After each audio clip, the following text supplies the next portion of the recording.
We are doing this again. I mean, for us, it's back-to-back days because, I'm Mr. Stay-at-home dad now. So when the wife goes to work, you know what that means. I am on daddy duty. So we're recording this not typically when we would, but hey, you guys are gonna see it when we get there, and the screen is flipping and flopping, but that's all right. The rankings are still there. Matt Babich, how are you doing tonight as we embark upon the first version? I'll call this our top 36 single quarterback rookie rankings 1.0. There we go. We got to have the 1.0 on the end. There we go. Because that's what the mock drafts have. That's what all the professional people like the Dane Brugler, Peter Schrager, Cody Carpentier, all those guys are in the same team. Actually, I would put Cody Carpentier right there with Dane Brugler. Peter Schrager's way down the list as far as being a mock draft aficionado. I would honestly put Cody up against just about anybody, to be honest with you.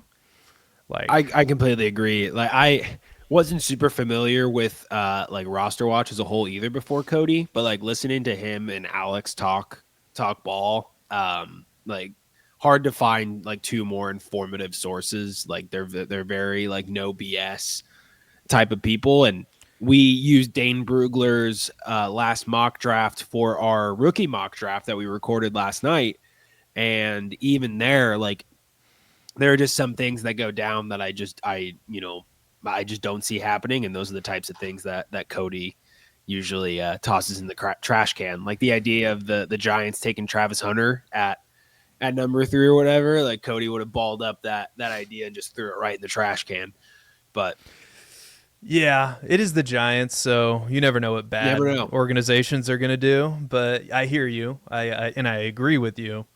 And yes, Cody, you got to check out his mock draft. Go check. I think the latest one is the 4.0. I think that dropped early in January. I'm sure he has another one cooking up right now if it hasn't dropped already. But tonight we are here to reveal these, and I'm just going to go ahead and start with a man who's in his own tier, who needs no introduction. And I know the schools are going to give it away, okay? That's fine. But we have different rankings over here that you can see. But Ashton Jeanty, what more is there to say about Ashton Jeanty, Matt Babich? I mean, really. Yeah, I don't know how much left there is to say about Jeanty at this point. I've already seen people get too cute in the content space. Like, it's January. A lot of people call it dry January because they abstain from drugs or alcohol in this month. I call it dry January because the content space in fantasy football is a dry wasteland. And that causes people to say things like Travion Henderson is the best running back prospect in this draft class. Ooh. Look, I like Travion Henderson. I'm not here to slight on him at all, but don't let anybody get too cute. Because that same person is going to go back to the board when inevitably Ashton Jeanty is a first-round draft pick. He's the first running back off the board. He explodes at testing, and they're going to say that he's their RB1. So don't listen to those people that get too cute. We're not changing our opinion here. It's Jeanty. He's as close to a generational prospect as you can get, if not generational. We got to be careful throwing that tag around, but yeah, I'm not going to waste everyone's time going back into why Jeanty should be the number 1 overall. We all know. My comp for him has been, and I think it's going to stick, is Alvin Kamara. And I love the contact balance because you saw, and I love this narrative too, like, oh, he played in the Mountain West. You didn't play any. He played Oregon, guys. Like, you could go check it out on my YouTube channel. The film is there for you to see him dominate, just absolutely dominate Oregon. Well, last time I checked, they're a top 5 program, maybe top 10, but I think top 5. So yeah, if you want to, like, we did the film on Ashton Jeanty, and I think he's consensus number 1. And it's one of those things. where you might see it maybe in your rookie draft. You might see, the crazy 101 owner go Tet McMillan or Omarion Hampton or even Caleb Johnson if he gets that sexy landing spot in Minnesota that we discussed last night. That's in Dane Brugler's latest mock draft. But it's Ashton Jeanty, and I think we can move on to tier 2. And nothing. We don't really have too much disagreement here. We're both higher than consensus on Travis Hunter, and my philosophy or outlook on that is all I can do right now is project what I think is going to happen. And the talent that Travis Hunter has is, I have him as the best player in this draft, best overall player. I get it. If he plays corner, this is the $1 million question in this rookie season, then I'll say yes, Travis Hunter. It'll be a scenario like we had last night when we recorded the 2025 rookie mock draft, which you can go check out. That'll be published by the time this comes out. But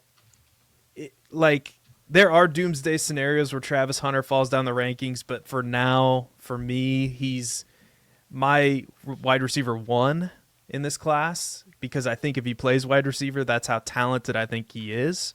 But what else do we have to say about Travis Hunter? What do you have to say about any of these other prospects in tier 2?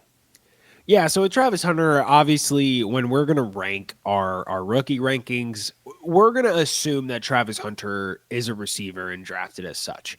If you want to see what our thought process looks like, if that is not the case, for example, if you went to New York and assumingly was a primary cornerback, check out our video on our latest rookie mock draft. And we kind of talk about where he would end up falling, albeit in Superflex rankings, but we kind of talk about where he would fall in that case. Don't want to, reiterate that too much. Tet McMillan, I think as a pure receiver, and I have him too, over 3. I do think I kind of forgot to update that part as film came in. I think Travis Hunter's a better receiver than Tet McMillan. So I understand I have him flipped right now in the rankings. Oh well, that's the way it shows up there. But as I've gotten dove into film, Travis Hunter really shows that it factor. Tet McMillan shows it, but I think there are some technical aspects and quite honestly some effort things that pop up on film. But nothing about Tet McMillan's game truly makes me afraid. I don't think it's a landmine. We've seen the N'Keal Harrys, right? Treylon Burks coming out of Arkansas, that was a big red flag based on his college production profile. Based on his height, weight, and his speed, he can kind of get funneled into that category. I don't think that's correct because he is more technically sound and runs a more diverse route tree than those others. And he also had a lot of quarterback concerns. I don't know if you caught this on film, but there's just a lot of balls that just weren't good by the quarterback. There were missed reads. There were situations where he would throw Tet into a hospital ball, and Tet made a business decision not to, change his route such that. So there's some things on film that kind of are discounted for Tet McMillan. And then quickly, Omarion Hampton and Caleb Johnson, neck and neck. You have Hampton over Johnson. I have Hampton over Johnson right now. That'll probably stay until something testing-wise changes. Even then, maybe not. Draft capital is going to be the biggest thing. We saw in Dane Brugler's mock Caleb Johnson go round 1 to the Vikings. That type of placement would put him over an Omarion Hampton, but both of them have incredible prospect profiles and are going to be good draft selections. Gotcha. Can you just sort it by consensus rank? Or is that possible? Or is that already... Because I'm seeing 10, 8, 9. That is weird. It was. Yeah. I thought it was when we were going through our tiers. So this is going to mess some of this up with the tiers. Yeah. Let's just...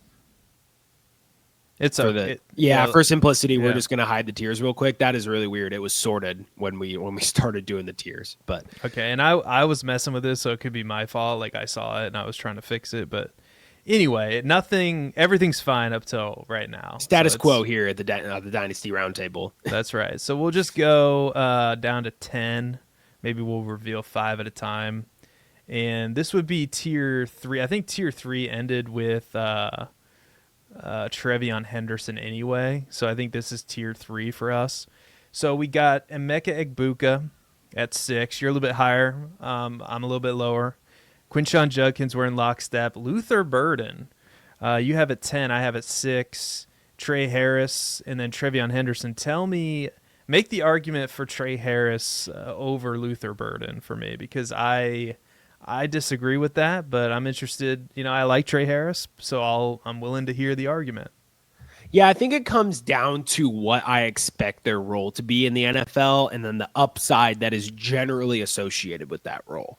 So I really try not to factor in what is currently estimated to be draft capital landing spots, at least this early in the process, because so many things can change. We never really know. As of right now, Luther Burden is projected to be a mid-first round pick. If that happens and Trey Harris is a mid to low second round pick, it's going to be hard to rank Trey Harris over Luther Burden.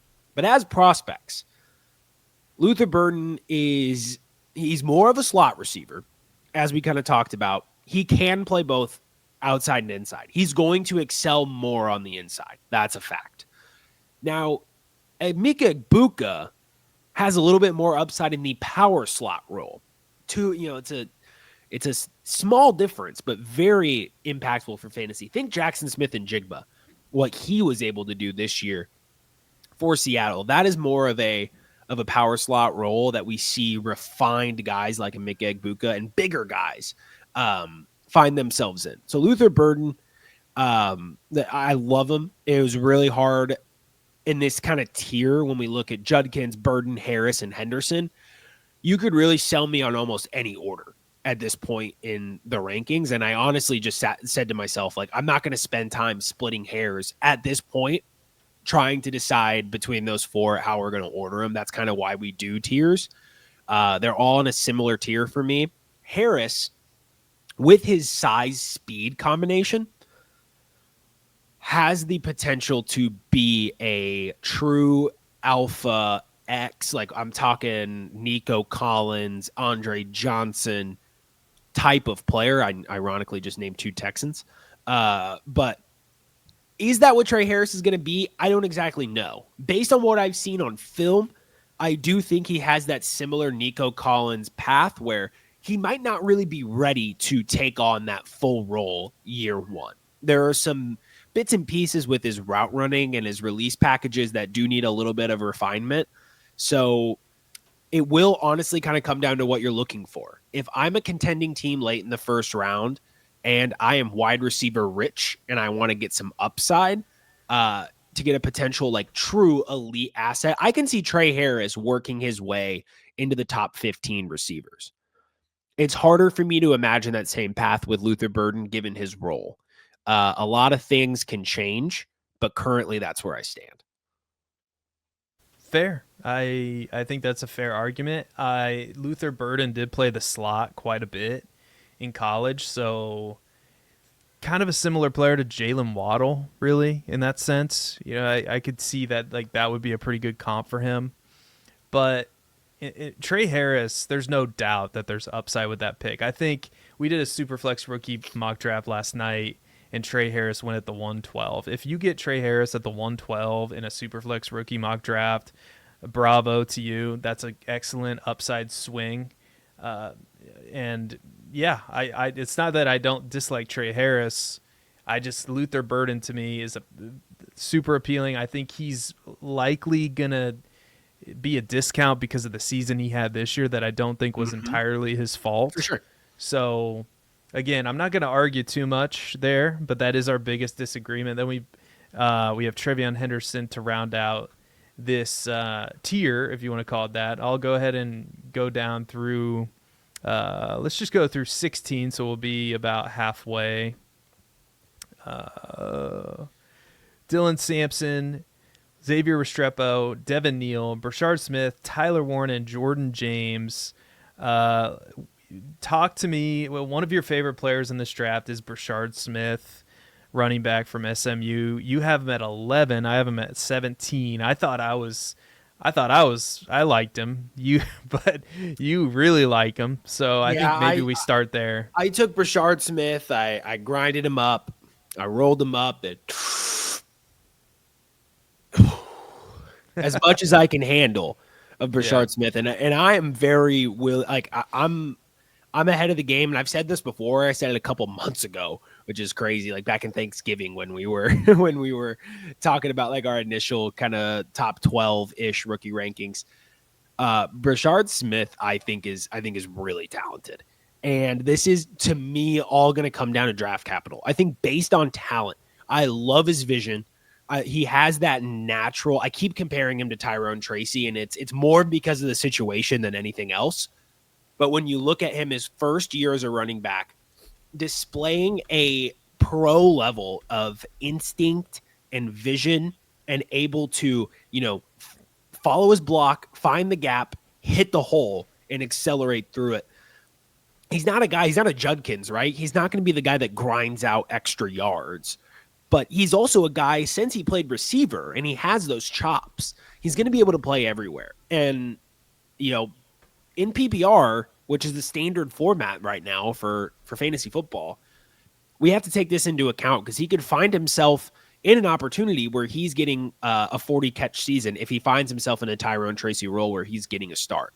So I expect the NFL to take notice on this archetype and treat him a little bit differently, especially because he was on more of a national stage. They won the ACC or lost the ACC championship game, but they were in it playing Clemson.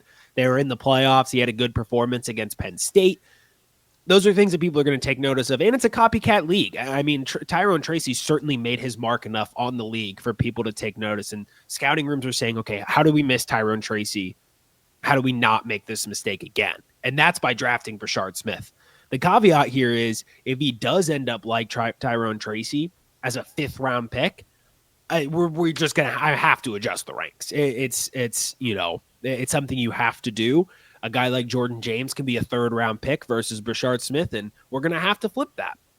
It's just how it works. But based on talent alone, I love his profile. I think there are a lot of good backs in this draft outside of Henderson. When we get past that level, we start getting less running backs that have natural pass-catching chops. And that's why I think Brashard Smith has such a premium in this area, is because that's the edge that he brings in. And if we were to redo the 2024 rookie drafts, Tyrone Tracy would be in 1 QB leagues. He'd be a borderline. I mean, their player profiler has him as like a RB17 or something like that in Dynasty. Yeah. So it's a real thing that I'm trying to mimic here, and maybe it's fool's gold trying to chase that again. But I really think Brashard Smith can be that exact carbon copy again in this year's draft. It really makes you wonder if he just would have went to SMU in the first place, what his career stats would look like, because he just didn't get an opportunity at Miami. I mean, he played, and it's almost comical, but he played in like 12 games, 11 games, 12 games. He didn't have over 10 rushing attempts until this year. Like, this was the first year where was that what it was? Okay. And that's why I keep comping him to Tracy so much, is because he was a receiver at Miami. Okay. So not only was he struggling to get a crack at receiver, he was on a bad offense, and then he transferred, switches to running back just like Tracy does for his senior year, and then does this. Yeah, okay. I have not dug into the film on Brashard Smith yet, but 20. Yeah, you're right. Receiver. Yeah, and his highest or his best season actually came in his sophomore season. 33 catches, 308 yards, no touchdowns, but yeah, just couldn't really solidify a spot. And then, like I said, it just makes you wonder what would have happened if he just would have gone to SMU in the first place. I mean, we could be talking about 2 seasons of what he did in 2024, which was 1,332 rushing yards, 14 touchdowns, 39 receptions. There you go. And 4 receiving touchdowns, 327 receiving yards. So that is the archetype that I'm looking to attack in fantasy football, which is why I think we're both probably ahead of consensus on Brashard Smith. Another player that is very similar, at least in my opinion, is Dylan Sampson. Mm-hmm. And he's different. He's very much like Brashard Smith in the fact that he's different from all the other running backs in this class. He's not as big as them. He's more of a quick, agile running back. What I like is he produced even though Jalen Wright was there last year. Over 600 rushing yards, 7 touchdowns, 17 receiving receptions, almost not quite 20, which is what we'd like to see. But he had 20 this year, and he had over almost 1,500 rushing yards this year. He had 22 touchdowns this year. He was just a super producer.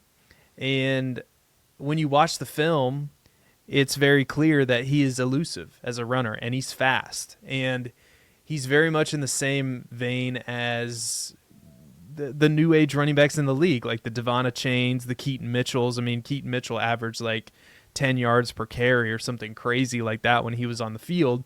So maybe not a player that is going to be utilized like a bell cow, but if he gets in the right situation, gets good draft capital, look, I'm not saying anybody's Jahmyr Gibbs or Devon Chain because those guys are awesome. I mean, Jahmyr Gibbs is, in my opinion, the best running back in football. But it's that maybe turned down 70,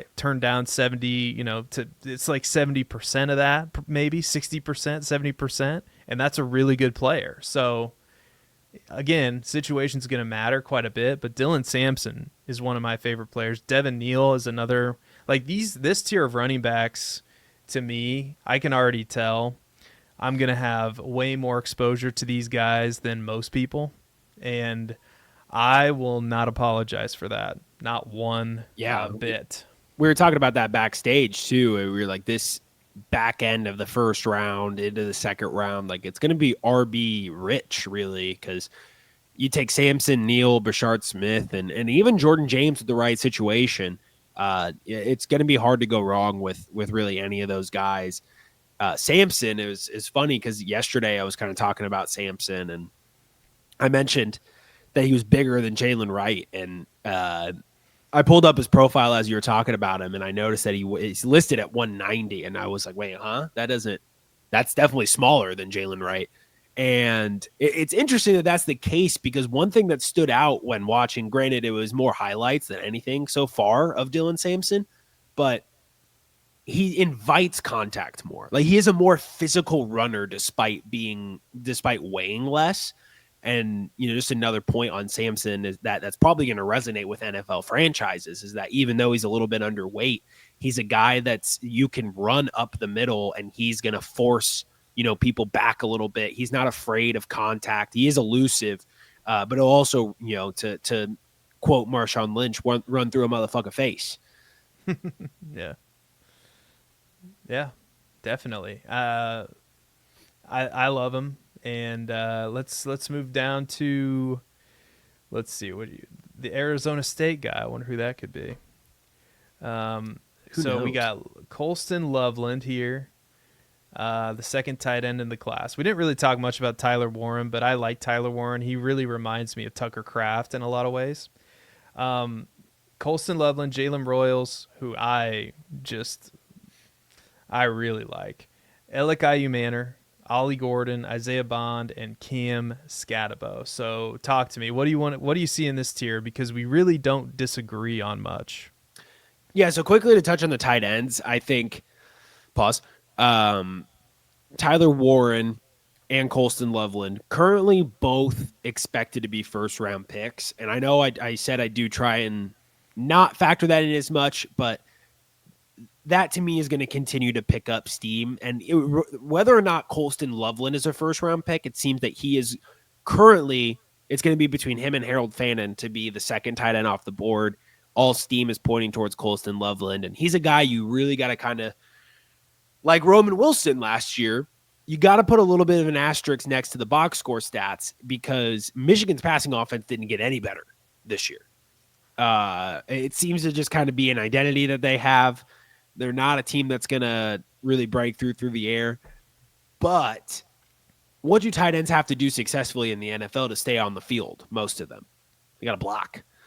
And Colston Loveland is definitely very well versed into that side of things, being a Michigan man dedicated to the run game. So he has that. He has the athletic profile that you would look for in a tight end. Obviously, tight ends don't have to be uber athletic. They just need to be, relatively athletic. And Colston Loveland has that. So we're kind of looking at like maybe 2 Ben Sinnotts, honestly. So, like mid to high second round picks that are probably in rookie drafts that were selected in the first or second round of the NFL draft. So I do like Colston Loveland enough to kind of keep him in the top 20 here. By itself, he's a perfect example of not being able to take box score stats as gospel in college football. Jalen Royals, you can touch on Jalen Royals if you would like to. I'll save that for you as you're the resident Jalen Royals truther. Cam Scatabo, he did enough to earn his keep here, and I think it's partially because we've talked about RB athletic profiles, and you got to really beware. It is very, very good to have a Jeanty who is 5'11", 215, runs a 4.44, 5.40. Like, that's awesome. If you have that, that is a huge plus. But take a look at guys like Josh Jacobs, David Montgomery, who very effective NFL backs, not good athletic profiles whatsoever. The RB position, because even Josh Jacobs, right? Like, he's not running a 4.4 40, but that man can hit 21 miles per hour in the open field. So can Cam Scatabo. I did this training program a while back when I was a kid growing up, and part of the thing, the achievement you tried to hit was maintaining 21 miles per hour on a treadmill for 6 seconds. And I was capable of doing that at the age of 15, I think it was, and I'm not athletic. So if I'm capable of hitting 21 miles per hour and sustaining it on a treadmill of 6 seconds, I promise you, Cam Scatabo has enough speed to break past NFL defenses. Like, I promise you, even if it comes up with a 4.6, like, it's fine. If a team, and what we saw out of this playoff run by Arizona State, we know a team is going to fall in love with him based off of that. Not just his grittiness, like his attitude, his grittiness. Like, those are all things that NFL teams are going to love. I'm sure his dog factor would be rated pretty highly on Cody Carpenter's scale. We had to take notice. He wasn't in our initial rankings, but, we saw what he put out there. We can project what he's capable of given that skill set. So I really like Scatabo. And then Isaiah Bond, I keep dropping lower and lower in my rankings. You just can't convince me. I start to not like the prospects as much outside of the top 24. I have a feeling that'll change once I start to get to know these guys a little bit better. Senior Bowl testing, all that stuff is going to come out. I mean, why couldn't Isaiah Bond get more than 500 or 600 receiving yards in a single season at Alabama and Texas? That's just he's the number 1 receiver at Texas and couldn't get over 600 yards. That's a huge, huge red flag. I know he was hurt. He was playing through an ankle injury, so that's going to make things a little bit tougher to evaluate because he gets pushed down the Alabama depth chart. Naturally, Alabama's, talent-rich organization. He goes to Texas. This should be his breakout year. It would have looked a lot better on his resume if he just sat with his ankle injury. We could at least say that, he wasn't capable of playing, but he played through it and he looked terrible. So it's going to be really hard to determine what Isaiah Bond's true skill level is. And in my opinion, we're almost going to have to rely exclusively on what an NFL team thinks about him. And even then, we look at Keon Coleman, and Keon Coleman going into the draft class or the draft, and Buffalo put their stamp of approval on it. And I wasn't buying it really. And so that feels like where it's going to be with Isaiah Bond, where even if a team puts that stamp on him, I still don't know if it's going to be enough for me to come around. Well, I think there's a player, and the reason he's not going to be in these, I'll just spoil it for everybody. I think he might have had a Matthew Golden problem. And because Matthew Golden really this year, almost 1,000 receiving yards, 987 receiving yards in 16 games. I should say he was supposed to be the receiver 1. He wasn't. Yeah, and Matthew Golden is not getting somebody who's in our top 36 right now. he's somebody who's just climbing everybody's board. And so I'm sure there's going to be somebody in the chat going, why don't you have Matthew Golden? Well, haven't had the time to really dig into Matthew Golden yet, but I'm sure he will be on this list at some point. Probably in this range, honestly. Like I'm not too high, not too low on most players. Usually when there's buzz surrounding somebody, and not all the time, but whenever I start to see like this type of buzz, I don't know what it says about me, but typically I'm like, skeptical. You know, let's see what all the buzz is about. We've reluctantly moved up Cam Scatabo because of that, and we've realized, okay, this guy, I think he can play, but I think we still have him at a responsible point in these rankings, because likely he's going to be a day 3 pick.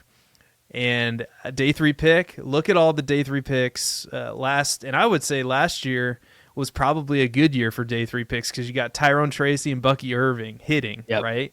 But you also had Braylon Allen, you had Isaiah Davis. I could go. I mean, I can't go on because those are the only ones that come to mind right now. But there were several other players, and the reason I can't think of them is because they didn't really impact fantasy much. So, again, this is the process we go through. And Jalen Broyles, if you want to just go look at his game log, it's like if you on a create a player in college football. I don't even know if that's a thing, but if you created a player and played with them like on easy mode, you would get statistics like 9 catches, 211 receiving yards, 2 touchdowns against Boise State, a team that was ranked 21st at the time. And this is a guy, and we've talked about it before on this channel, who wasn't recruited by anybody. Cody told us this. And he had to walk on, like he had to eventually go to Utah State, and like they used him in a plethora of ways. Like he was used, end arounds, sweeps, slants, deep routes, you name it. He's still really raw, but he's super intriguing. And like you look at him and you go, oh, well, he's not that big. Well, he's 6 feet tall, 205 pounds. That's like, I'm not comparing him to these players, but that's the same size as Jamar Chase, Justin Jefferson. That's the prototype. Yep. Elic Ayumanor, just to touch on him real briefly, I don't think we've talked at length about him. Bigger wide receiver.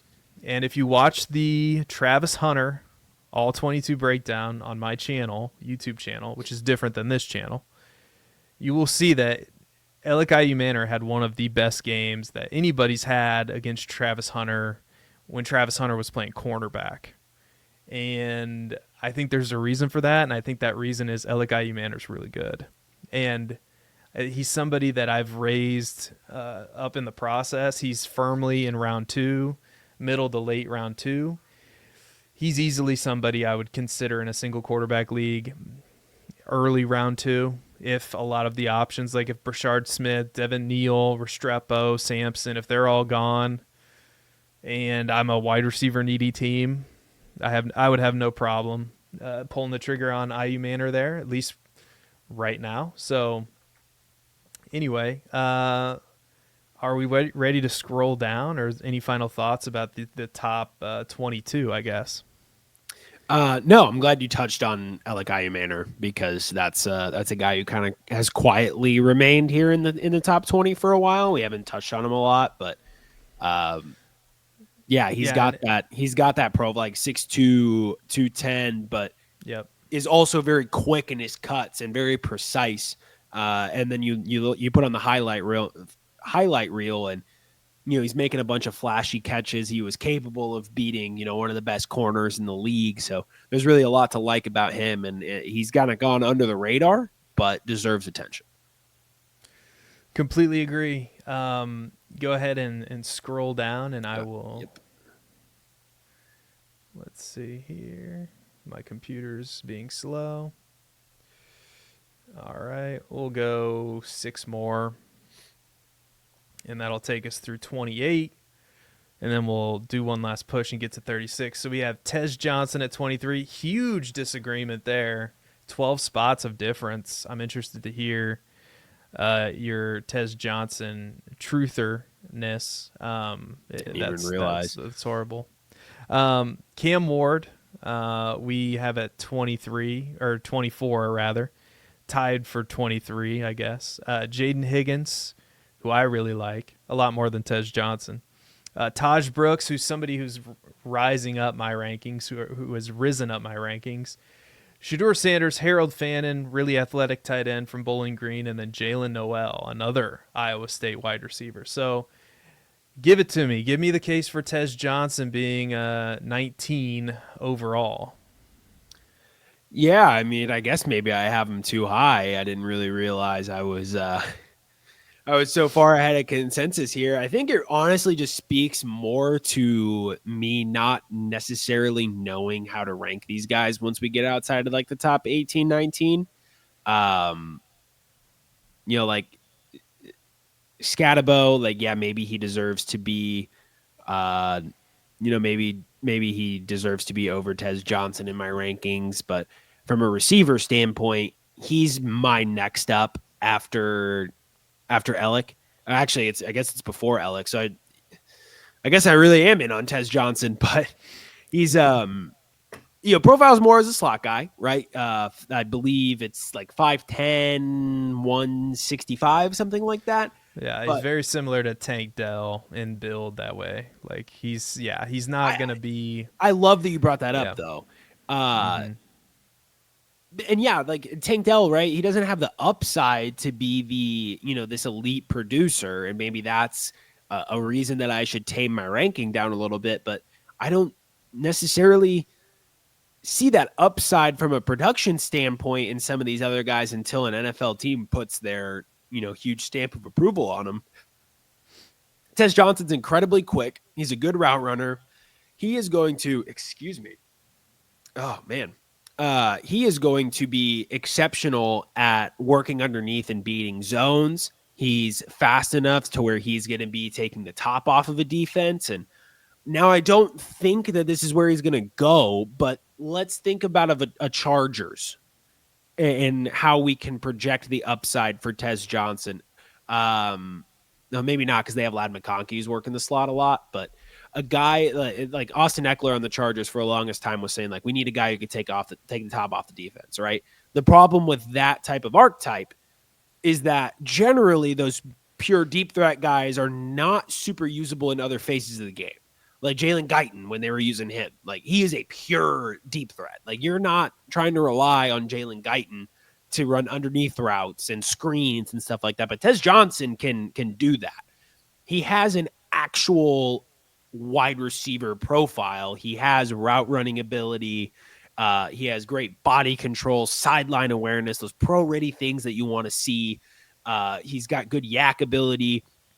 We saw he just absolutely pooped on Penn State for, I think it was 11.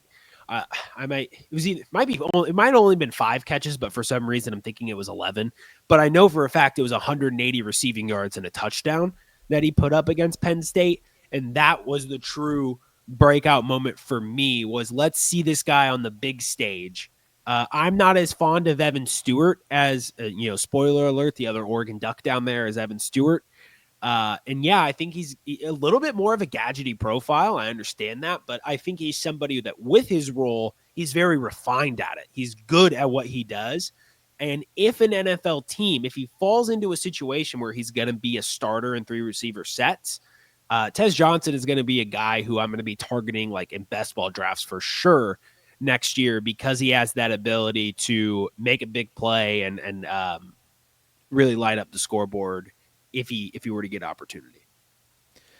Yeah, I think I am probably a little bit too low against Penn State in that game, by the way. 11 catches, 181 yards, and a touchdown. So, and against Ohio State, 7 catches, 75 yards, and a touchdown. Against Illinois, a ranked team at the time, 6 catches, 102 yards, and a touchdown. So he has shown up in these bigger games for sure. And, against Ohio State, not as good on the New Year's Day, 5 catches, 32 yards, but he profiles very similarly. I mean, he has 4.3 speed. He might not be as fast as Xavier Worthy, but he's still fast. So in the new age NFL, maybe I'm discounting him a little bit too much. I think you made a pretty good case for him. A couple of wide receivers I like a little bit better. Jaden Higgins, bigger, more physical wide receiver, is somebody I'm very intrigued with. We've talked about Taj Brooks before, but still the production is there with the Taj Brooks. And in this class of running back, I feel like Taj Brooks is going to be the diamond in the rough that should have never been a diamond in the rough. Like, he should have just been out in the open. You know what I mean? Like, but this class is so deep at running back that Taj Brooks, somebody who's 5'10", 235 pounds, and if you look at his stats, it's very impressive what he was able to do at Texas Tech. I mean, it's really, it's just too bad. I mean, back-to-back seasons, and I get it, he's a fifth-year senior, of over 1,500 rushing yards and 3 straight seasons with 20 receptions. So that's somebody I'm interested in. Now, he's probably not going to profile that well, but again, I think similar to Cam Scatabo, we need to be on the lookout and realize, hey, the athletic profile is not the end-all, be-all. It's important. It's a measurement. It's a part of the process, but like, I'm not letting that burn me again. Like, it's burned me with Kyron Williams, and like, it could, like, depending on what the Broncos do at running back, Audric Estime could be their starting running back next year. Probably not, but it could happen. So anyway, are we ready for the last 6? Actually, real quick, I just want to talk about Harold Fannin Jr. And honestly, it's interesting to see in our rankings, actually, with receivers, how once we start getting out of the more surefire people, I am getting scared of the big physical receivers because I've seen so many Denzel Mims, and I'm afraid that is what's going to happen.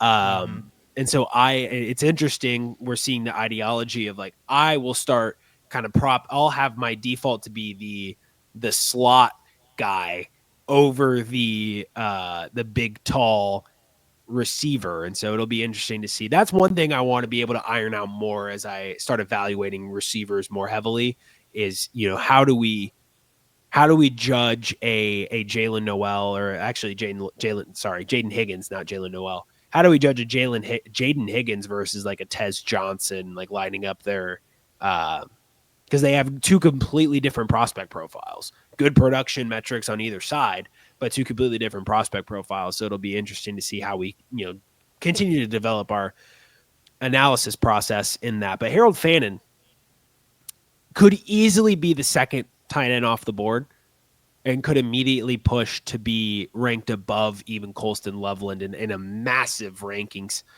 switch up, depending on what happens here. So this tweet's from Ray Garvin at Ray GQ on Twitter. Great follow, great analysis. Harold Fannin aligned as the outside receiver with 22 personnel. That's a really good thing. Like, they're in 22 personnel and he is lining up out wide. So very versatile.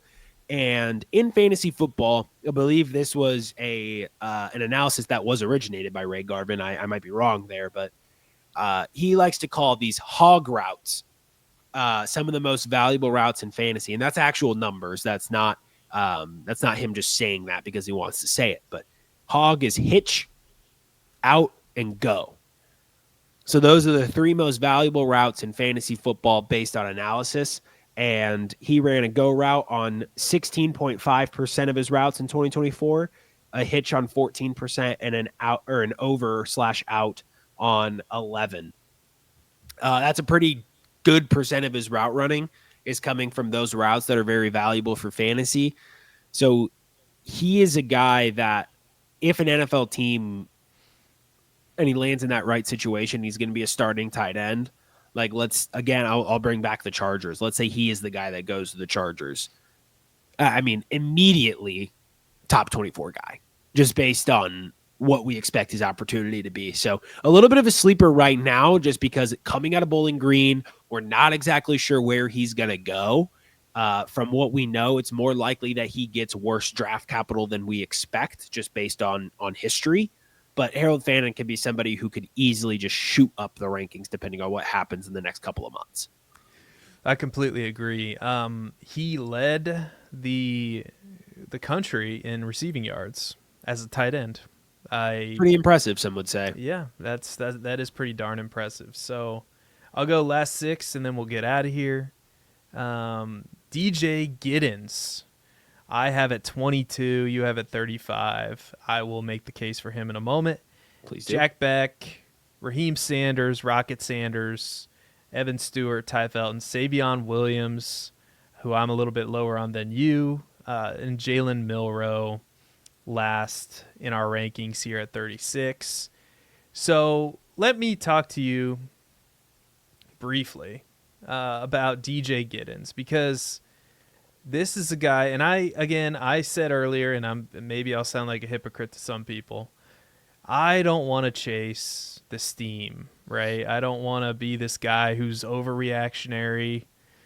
But then DJ Giddens, who this year 1,343 rushing yards, 7 touchdowns. Touchdowns aren't, let's not get crazy with the lack of touchdowns, but 205 carries, 1,343 rushing yards. Then you look at the profile, right? You start to think, man, let me turn on some tape. Let me see if this is what maybe it appears to be. And 6'1", 212 pounds, looks pretty good. Looks like he's a really good runner. The college production's there. I slowly start to creep him up the rankings. Now, again, the 40 time is probably not going to be spectacular. It's probably going to be in the 4.5 somewhere. But he's a pretty darn solid player. And again, it's going to be so interesting to think what the NFL thinks of him, because we're always thrown for a loop multiple times during NFL draft season, for good and for bad. But in a single quarterback league, he is definitely one of those running backs that I am targeting in the middle of the second round, maybe early third round. Maybe I can wait that long. But I can't deny that the hype is getting to a point where I'm like, I don't know. Maybe I am being affected by the hype, but I don't really think I am. I think he's just a solid player, and I'm a little bit surprised you have him as low as you do, but it's okay. This is why we have these conversations. Yeah, I mean, I'm familiar with DJ Giddens for sure, but a little new to the process. So as is what happened with Jalen Royals, the same thing here could happen to DJ Giddens, where the only thing I'm always going to stick to my guns, right? If I see you have DJ Giddens at 22, I'm not just going to vault him up there. As much as I trust your opinion, I'm not just going to vault him up there until I feel comfortable and can say why I'm putting him up there. That doesn't just say, well, Seth, likes him. Still a little new to DJ Giddens, and who can blame me? He's a running back on Kansas State, and it's January. I watch a good amount of college football. I follow pretty closely at college football, but that's certainly the type of person that's going to escape me for a little bit here in the off season. But I love that's the dynamic we have here is that you're going to be finding these hidden gems, and then I can kind of catch up on the analysis. But yeah, it's he's definitely somebody, especially in this area. Like, there's so much room to move people up and down. Right now, like, I could easily see myself putting him over a Jalen Noel or a Jack Beck, Raheem Sanders pretty quickly. I just need to dive in and actually, get to that conclusion myself. Yeah, and it's mid to late January. The last time I checked, the NFL draft isn't until April, and I'm sure if somebody watches this, and somebody will watch this video, on May 1st or something, the day after the draft, and they're gonna go, you guys were wrong about so many players. It's like, Yeah. we're not Nostradamus here. Well, I know I'm closer to Nostradamus than Nostradamus, That but was good. yeah, thank you. So again, these are just our opinions way early in the process. This is probably going to change. Like I said earlier, Matthew Golden is probably going to be in here somewhere. If I had to guess, in the third round, maybe late second round to start. Like, I don't know. I haven't dug deep enough on Matthew Golden. Sure, I saw what he did in the college football playoff, and it was impressive. But again, I don't want to vault him to an area just, based on that kind of hype. So that's the rationale for that. Matt, I think we did it. Any final comments before we get out of here? Brashard Smith. I'm just gonna keep doing it. Just keep pressing the button with Brashard. I'm gonna keep pressing the button. Brashard Smith. So, yes. So anyway, if you haven't liked the video yet, go ahead and like it. Subscribe to the channel. You can see the if you want to scroll up, Matt, we'll just go ahead and show it one more time. I'm not going to read off all the list of names, but at least you can see the top 22 there. Our single quarterback rookie rankings. This will also be out on Twitter too. Go follow the show on Twitter at FF Dynasty Table on Twitter. Interact with us there. You can DM us. You can follow us on Twitter as well at Babbage_Matt10, Seth at Seth_DIEWOLD. Follow us everywhere. Like I said, subscribe and like the video. Until next time, nobody cares about Aaron Rodgers. We'll see you later, everybody. Be good.